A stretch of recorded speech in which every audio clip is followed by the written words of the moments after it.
Hello, જાગૃત અવાજમાં તમારું સ્વાગત છે. મારું નામ છે ચિંતન અખાણી.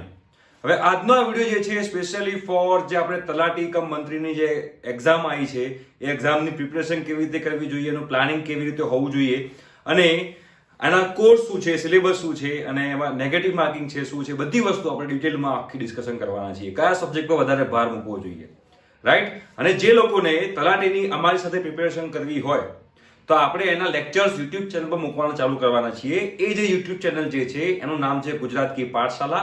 એ ચેનલની લિંક નીચે ડિસ્ક્રિપ્શન બોક્સમાં અવેલેબલ છે. જે લોકોને તલાટીની એક્ઝામની તૈયારી કરવી હોય તો એ ચેનલ સબસ્ક્રાઇબ કરી દેજો. સોમવારથી એમાં લેક્ચર્સ આવવાના સ્ટાર્ટ થઈ જશે તમારી તલાટીના સિલેબસ મુજબ, રાઈટ? તો આ જે તલાટીની એક્ઝામ જે છે એમાં કેટલા માર્ક્સનું પૂછાય છે તમને ખબર હોવી જોઈએ. ટોટલ 100 માર્ક્સની તમારી એક્ઝામ છે. ટોટલ તમારી 100 માર્ક્સની એક્ઝામ છે. 60 મિનિટ છે અને એમસીક્યુ બેઝ છે, મલ્ટિપલ ચોઇસ ક્વેશ્ચન છે. આ ક્લાસ 3 છે, બરોબર?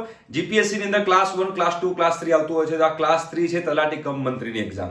હવે એમાં તમે જોશો તો પહેલા 50 માર્ક જે છે એ 50 mark general awareness and general knowledge પર તમારા 50 માર્ક છે કે ગુજરાતી લેંગ્વેજમાં હશે. જે ક્વેશ્ચન પૂછાયા હશે ગુજરાતીમાં હશે, રાઈટ? એના પછી વાત કરીએ તો પછી ગુજરાતી લેંગ્વેજ અને ગુજરાતી ગ્રામર જે છે એ તમારું 20 માર્ક્સનું રહેશે. અને પછી ઇંગ્લિશ લેંગ્વેજ અને ઇંગ્લિશ ગ્રામર તમારું 20 માર્ક્સનું રહેશે અને જનરલ મેથેમેટિક્સ જે છે તમારું 10 માર્ક્સનું રહેશે. એમ કરી ટોટલ તમારા 100 માર્ક્સ એટલે કે 100 માર્ક્સ છે, રાઈટ? એમાં જે તમારું ઇંગ્લિશ લેંગ્વેજ જે છે એ ખાલી ઇંગ્લિશ મીડિયમમાં રહેશે. બાકી બધી જે છે બધાની જે લેંગ્વેજ હશે એટલે જેટલા પણ ક્વેશ્ચન આવશે બધા ક્વેશ્ચન તમારા ગુજરાતી ભાષામાં હશે. 12th પાસ જે હોય 12th પાસ લોકો આ તલાટીની એક્ઝામ આપી શકે છે. જે એની જે ડેટ હતી ફોર્મ ભરવાની લાસ્ટ ડેટ 15 ફેબ્રુઆરી હતી અને એની એક્ઝામ એક્સપેક્ટેડ એક્ઝામ એપ્રિલ મંથમાં છે, રાઈટ? તો એમાં આપણે તૈયારી કેવી રીતે કરવી જોઈએ એના વિશે પણ આપણે ડિસ્કસ કરશું. તો અત્યારે તમને આ વસ્તુ ખબર પડી ગઈ કે કયા કયા સબ્જેક્ટ છે, બરોબર છે? હવે એમાં નેગેટિવ માર્કિંગ કેવી રીતે છે એ પણ તમને ખબર હોવી જરૂરી છે. તો આપણે નેગેટિવ માર્કિંગ તરફ જોવા જઈએ તો એમાં તમારે 0.33 નું નેગેટિવ માર્કિંગ છે. હવે 0.33 નું નેગેટિવ માર્કિંગ એટલે કેવી રીતે, રાઈટ? ફોર એક્ઝામ્પલ કોઈ ક્વેશ્ચન જે છે એ ક્વેશ્ચનના 4 ઓપ્શન છે, બરોબર? A B C D E. હવે આ 4 ઓપ્શન જે છે આ 4 ઓપ્શનમાંથી તમે લોકો આ 5 ઓપ્શન જે છે, રાઈટ? આ 5 ઓપ્શન જે છે આ 5 ઓપ્શનમાંથી ફોર એક્ઝામ્પલ તમે લોકો ઓપ્શન B સિલેક્ટ કર્યો અને તમે ઓપ્શન B સિલેક્ટ કરો છો અને તમારો આન્સર ખોટો પડે છે તો આના ફોર એક્ઝામ્પલ તમારો આ ક્વેશ્ચન ખોટો પડ્યો તો આ ક્વેશ્ચન તમારો ખોટો પડ્યો તો -0.33 તમારા કટ થશે, રાઈટ? એટલે કે તમે ફોર એક્ઝામ્પલ 5 ક્વેશ્ચન એટેમ્પ્ટ કર્યા છે 1 2 3 4 અને 5 ક્વેશ્ચન જે છે આ 5 ક્વેશ્ચન તમે આન્સર આપ્યા. એ 5 ક્વેશ્ચનમાં તમારે પહેલો સાચો પડ્યો, સેકન્ડ, થર્ડ, ફોર્થ આ 4 સાચા પડ્યા અને પાંચમો જે છે તમારો ખોટો પડ્યો. તો આ 4 જે છે એ 4 નો તમારો 1 માર્ક કરી તમારો 4 માર્ક્સ થશે. પણ પાંચમો ખોટો પડ્યો છે એના -0.33 થશે. એટલે કે તમારો ફાઇનલ તમારા માર્ક્સ કેટલા ગણાશે તો 4 - 0.33 એટલે કે તમારા 3.67 માર્ક્સ ગણાય, બરોબર? એટલે આ બહુ મોટો લોસ છે. કેમ કે જેટલી આપણે તલાટીની જેટલી પણ ભરતી આવે છે એ તલાટીની ભરતીમાંથી આપણે વાત કરીએ તો ઘણા બધા લોકોએ આમાં એપ્લાય કર્યું છે. એટલે આ -0.33 જે છે એ તમારો રેન્ક ઘણો પાછળ લઈ શકે છે. એટલે આમાં તમારે એકદમ એક્યુરેટ રહેવાની પણ જરૂર છે, રાઈટ? એમાં તમારે દરેક ક્વેશ્ચન જે છે દરેક ક્વેશ્ચન તમારે અટેમ્પ્ટ કરવા જરૂરી છે. કેમ કે એમાં શું કરેલું હશે કે એ 4 ઓપ્શન હશે A B C D. જો તમને 4 ઓપ્શનમાંથી એક પણ ઓપ્શન ખબર ના હોય તો છેલ્લો ઓપ્શન હશે E, જેને કહેવાય નોટ એટેમ્પ્ટેડ. એટલે કે મને ખબર નથી તો તમારે નોટ એટેમ્પ્ટેડ પર ક્લિક કરવાનું. એટલે કે તમારે જો 4 ઓપ્શન જે છે એમાંથી એક પણ ઓપ્શન ખબર ના હોય તો નોટ એટેમ્પ્ટેડ તમારે ક્લિક કરવું જ પડશે. એટલે કે એની પર તો તમારે ટિક કરવું જ પડશે, રાઈટ? એટલે જો તમે એમાં ટિક નહીં કરો તો પણ તમારો નેગેટિવ માર્કિંગ થશે. આ વસ્તુ તમે ખાસ ધ્યાન રાખજો. બીજી વસ્તુ જે આપણે વાત કરીએ તો આ જે તમારા જે આ લખ્યું છે જુઓ વિકલ્પ E જે છે વિકલ્પ E છે તમારો નોટ એટેમ્પ્ટેડ, રાઈટ? અને બીજી વસ્તુ એ છે કે કોઈ દિવસ એવું ના કરતા કે option A B C D છે તો A ઉપર ટિક કર્યું પછી તમને લાગ્યું કે A નથી હવે B છે તો આની પર તમે આમ કરો અને B ઉપર ફરીથી ટિક કરો તો પણ એના માર્ક્સ નહીં ગણાય, રાઈટ? તમે આવી રીતે A B C D કરેલું હોય A B C D તમે આવી રીતે કરેલું હોય અને D તમારો આન્સર છે પણ તમે D જે છે એ પૂરેપૂરું એનો સર્કલ જે છે પૂરેપૂરું સર્કલ તમે ના કર્યું હોય તો પણ એના માર્ક્સ નહીં મળે, નેગેટિવ માર્કિંગ થશે, ખોટો પડશે. એટલે એકદમ સાચવીને એકદમ વ્યવસ્થિત રીતે તમારે એના ઓપ્શન જે છે તમારે ઓપ્શન એ બધા સિલેક્ટ કરવાના છે અને તમારે આખું પેપર જે છે એટેમ્પ્ટ કરવાનું છે. એટલે નેગેટિવ માર્કિંગ છે જે તમારે લોકોએ ખાસ ધ્યાનમાં રાખવાનું છે. હવે આપણે એના પછી સિલેબસની વાત કરીએ તો સિલેબસ જે છે પહેલા આપણે વાત કરીએ સિલેબસની તો એ તમારો જે સિલેબસ જે છે એ છે syllabus for general awareness and general knowledge.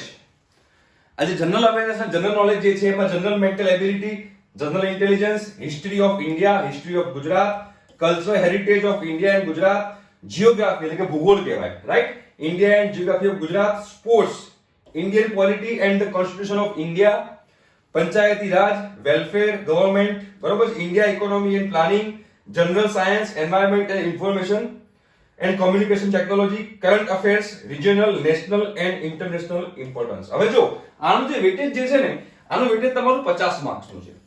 પણ આ 50 માર્કમાં તમારી પાસે દરિયો છે.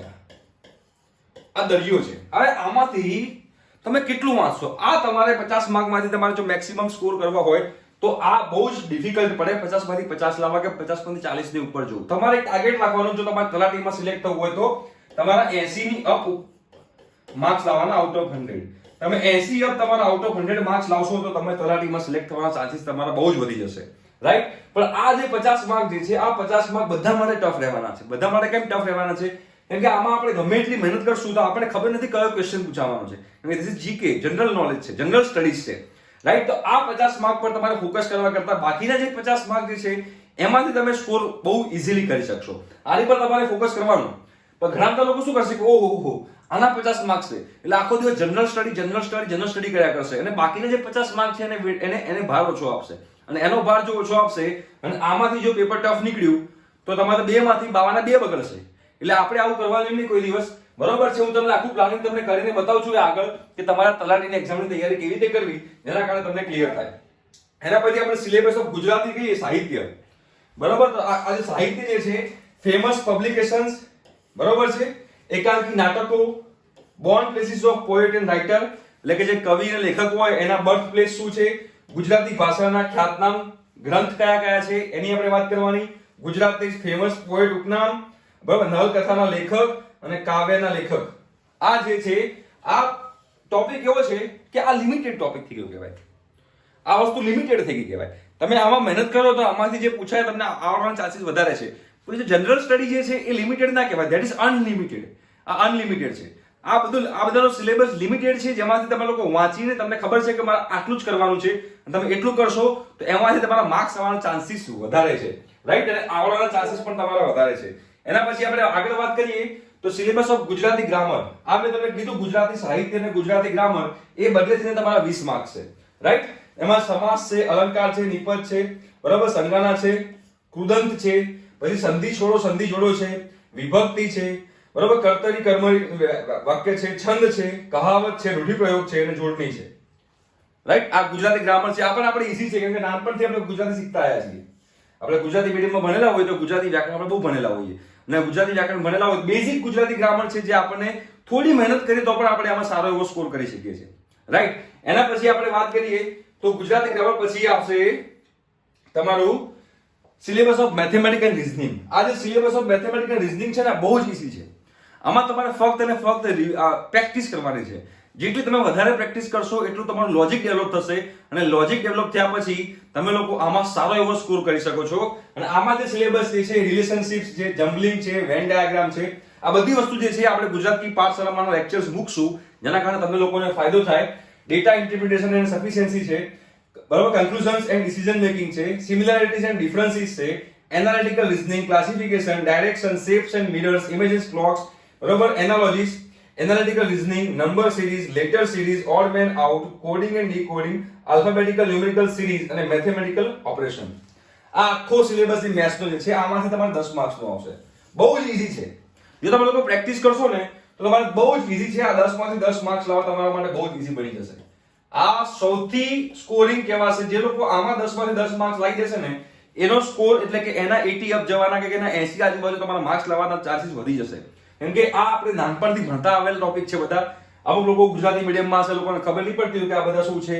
એમને કંઈક એવું લાગતું હશે કે આપણે અહીંયા આગળ કંઈક અલગ ગ્રહ ઉપર આવી ગયા છીએ. પણ આપણે જે લેક્ચર લઈશું લેક્ચર આપણે ગુજરાતીમાં જ લેવાના છીએ. એમાં જે પ્રશ્નો પૂછાશે પ્રશ્નો પણ આપણા ગુજરાતીમાં જ હશે. એટલે એમાં તમારે કોઈ ટેન્શન લેવાની જરૂર છે નહીં, રાઈટ. આ આખો સિલેબસ છે તમારા મેથ્સનો. એના પછી આપણે વાત કરીએ ઇંગ્લિશની, ઇંગ્લિશ ગ્રામર, બરોબર છે. આ જે ઇંગ્લિશ ગ્રામર જે છે એ પણ ખૂબ જ ઈઝી છે. આપણે 12th પાસ લોકો તલાટી એક્ઝામ આપી શકે છે.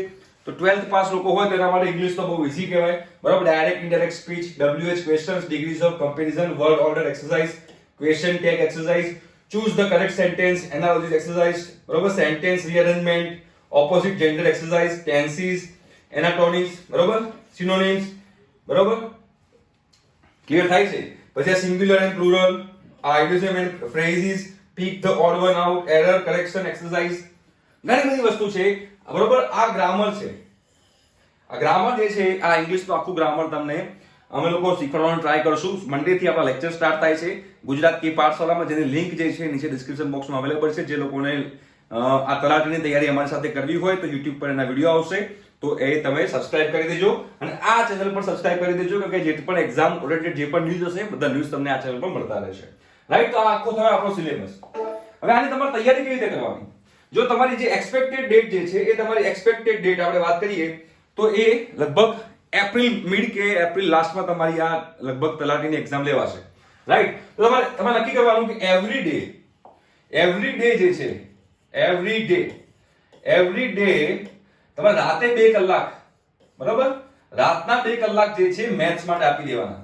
એવરી ડે મેથ્સની પ્રેક્ટિસ કરવાની ફૂલ ઓન એવરી ડે, બરોબર છે. આપણે જે પેલી ગુજરાત કી પાઠશાળા છે એમાં બી આપણે મેથ્સના વિડીયો આવશે અને કઈ બુક સારી છે એ પણ તમને એમાં અમે તમને ઇન્ફોર્મ કરી દઈશું. એવરી ડે મેથ્સના 2 કલાક, રાતે 10 થી 12, 9 થી 11, 8 થી 10, જે પણ તમારો કમ્ફર્ટેબલ ટાઈમ હોય એ ટાઈમે તમારા મેથ્સ જે છે એ મેથ્સ તમારે કરવાનું. કેમ કે મેથ્સ 10 માંથી 10 લાવશો તો ખૂબ જ સારો તમને ફાયદો થશે. બાકી બધા જે ટોપિક જે છે એ બાકી બધા રીડિંગના ટોપિક છે. આ મેથ્સ જ ખાલી કેવો ટોપિક છે કે તમારે પ્રેક્ટિસ માંગી લેશે, આ તમારે પ્રેક્ટિસ માંગી લેશે. બાકી બધા જે છે ફક્ત અને ફક્ત રીડિંગ બેઝ પર સબ્જેક્ટ છે, રાઈટ. એટલે તમારે વાંચવાના સબ્જેક્ટ છે. તો જે લોકોને જે કમ્ફર્ટેબલ ટાઈમ હોય, સૌથી કમ્ફર્ટેબલ ટાઈમ જે હોય તમારો, કે ના આ ટાઈમ પર તો મને બધું જ યાદ રહી જાય, એવો તમારો ટાઈમ પકડવાનો અને એ ટાઈમ તમારે 2 કલાક કોના માટે આપવાના? એ 2 કલાક તમારે જીકે માટે આપવાના, જનરલ સ્ટડીઝ માટે આપવાના, રાઈટ. આ 2 કલાક આપણે આને આપ્યા, 2 કલાક આપણે મેથ્સને આપ્યા. જીકે ને આપણે કેમ 2 કલાક આપીએ છીએ? કેમ કે એ પણ 50 માર્કનો સબ્જેક્ટ છે એટલે, રાઈટ. 2 કલાક મેથ્સને આપ્યા, 2 કલાક જીકે ને આપ્યા અને 1 કલાક 1.5 અવર જે છે તમારે ગુજરાતી ગ્રામરને આપવાનું અને ઇંગ્લિશ ગ્રામરને આપવાનું. ધેટ્સ ઇટ, બસ. 3 ને 2 5 અને 2 7, રોજનું તમારું 7 કલાકનું રીડિંગ હોવું જોઈએ મિનિમમ. એમથી વધારે તમે કરી શકતા હો તો વધારે સારું, પણ આટલું તો તમારું રીડિંગ હોવું જોઈએ. અને every weekend, every Saturday Sunday, જે સેટરડે સન્ડે આવે છે એ દરેક સેટરડે સન્ડે તમારું રિવિઝન થવું જોઈએ. કેમ કે તમે લોકો જે વાંચશો એ તમને યાદ રહેલું હોવું જોઈએ. એટલે તમે આમાં તમારી પોતાની નોટ્સ પણ બનાવજો, કોઈ બીજાની નોટ્સ પર નિર્ભર ના રહેતા. તમે ફક્ત તમારી નોટ્સ પર નિર્ભર રહેજો અને તમે જે પણ તૈયારી કરતા હો એની નોટ્સ બનાવજો. અને તમે જે નોટ્સ બનાવી રહ્યા છો એનું એવરી સેટરડે સન્ડે તમારે એનું રિવિઝન કરવાનું.